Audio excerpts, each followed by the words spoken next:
Gloire à Jésus. Soyez bénis.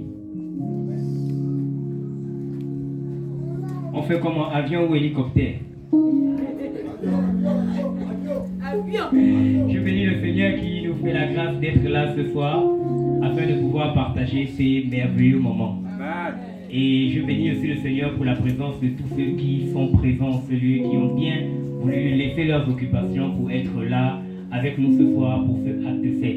Et je bénis encore le Seigneur pour la vie de Papa Narcisse, l'apôtre Suleiman, l'évangéliste Yohan et le prophète Lionel. Et pour ma merveilleuse épouse et tous ceux qui nous ont accompagnés. Et pour les chantres et tout le monde. Est-ce qu'on peut faire du bruit pour vous?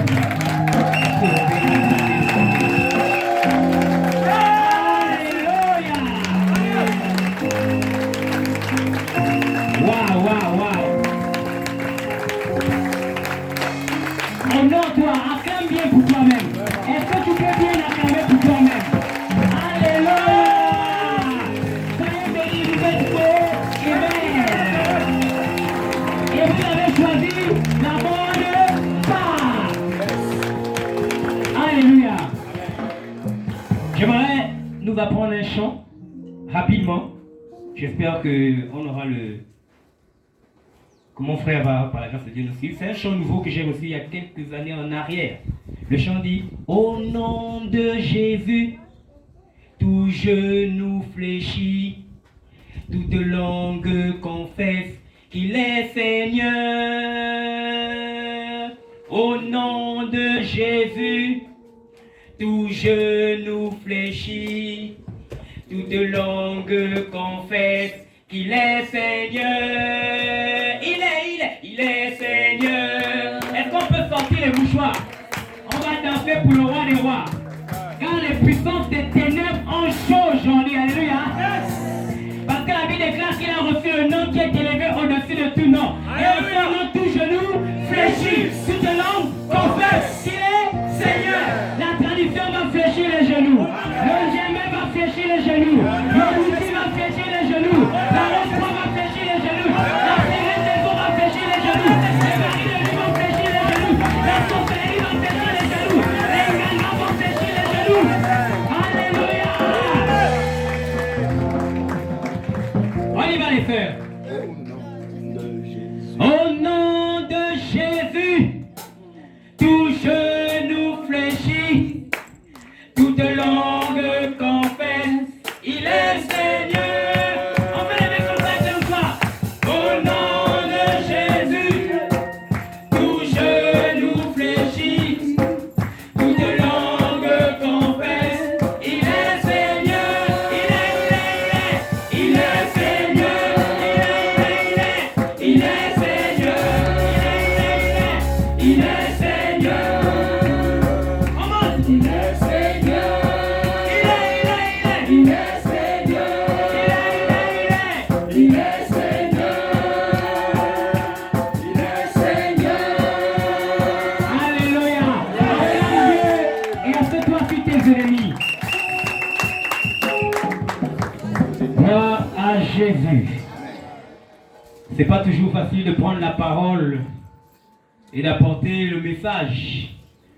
C'est pourquoi la Bible dit c'est ni par force, ni par puissance, mais c'est par son esprit. Parce que sans le Saint-Esprit, vraiment, j'ai envie seulement d'aller me cacher. Parce que c'est pas toujours évident. Mais comme un homme dit, il fait de nous des agneaux dans la vie normale, mais sur la chair, on est des lions. Attention, le lion peut se mettre à rugir ce soir. Et quand le lion pousse un cri dans la jungle, c'est mal barré pour les caméléons et tout le reste. Donc j'ai la lourde charge ce matin par la grâce de Dieu de poser le décor afin de pouvoir permettre à l'orateur principal de ce soir de venir davantage nous bénir. Jésus dans l'histoire des noces de Canaan, la Bible déclare que on sert d'abord le bon vin. Dis avec moi le bon vin. Après, quand les gens sont déjà ivres, c'est là qu'on sert le mauvais vin. Mais malheureusement, aux noces de Canaan, Jésus fut aussi invité. Dis à ton voisin, Jésus fut aussi invité. Et j'ai une bonne nouvelle pour toi ce matin. Jésus est invité en ce lieu. Amen. En d'autres termes, on va vous servir d'abord le bon vin. Alléluia. Mais ce qui viendra après, c'est encore le meilleur des vins.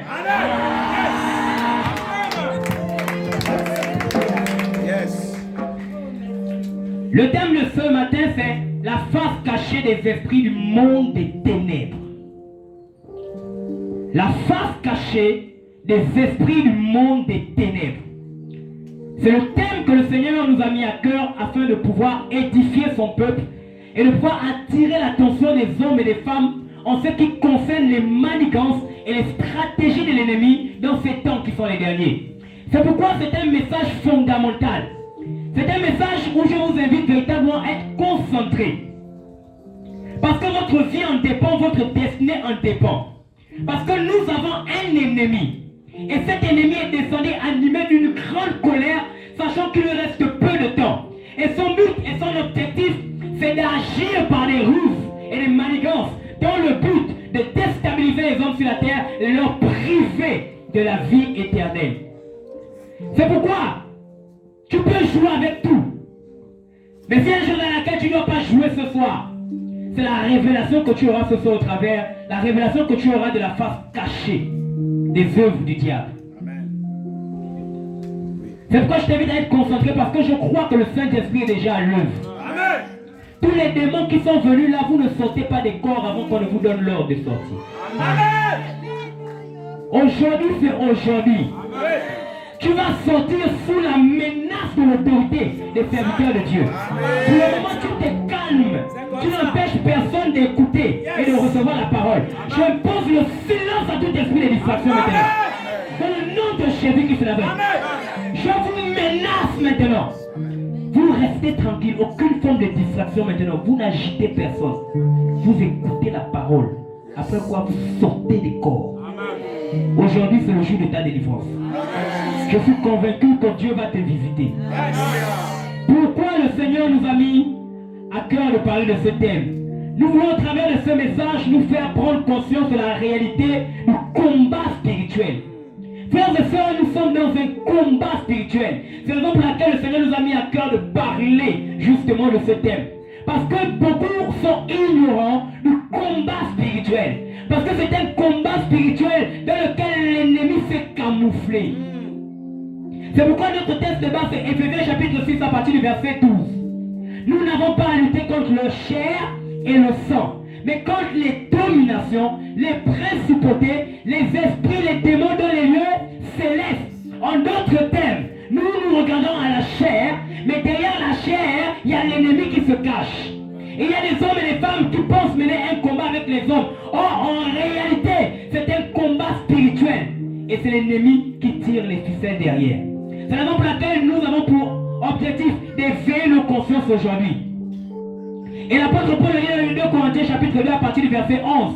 Il dit, nous n'ignorons pas les desseins de Satan. Et donc le but et l'objectif ici, c'est de nous emmener à ne pas ignorer les desseins de Satan. L'apôtre Paul, lorsqu'il exhorte le peuple de Corinthe, il dit que Satan ne puisse pas avoir de l'avantage sur nous parce que nous n'ignorons pas ses desseins. En d'autres termes, lorsque l'ennemi a de l'avantage, il a la capacité d'accomplir ses desseins. Mais je proclame au nom de Jésus, il arrivera en retard. Parce qu'après cet instant, Satan n'aura plus jamais l'avantage sur toi. Et toutes ces manigances, tu auras la capacité de discerner et de réaliser que là, c'est l'ennemi. Je viens parler à un couple qui semble avoir des problèmes. Mais en réalité, il y a un ennemi caché. Aïe, aïe, aïe, aïe, aïe, aïe. L'homme n'a plus l'amour pour sa femme. La femme n'a plus l'amour pour son mari. Il se pose des questions. Pourtant, je l'aimais au début. Pourtant, je l'affectionnais. Mais qu'est-ce qui se passe? Il y a un ennemi caché. Dis ça à ton frère, il y a un ennemi caché. Mais aujourd'hui, il sera dévoilé.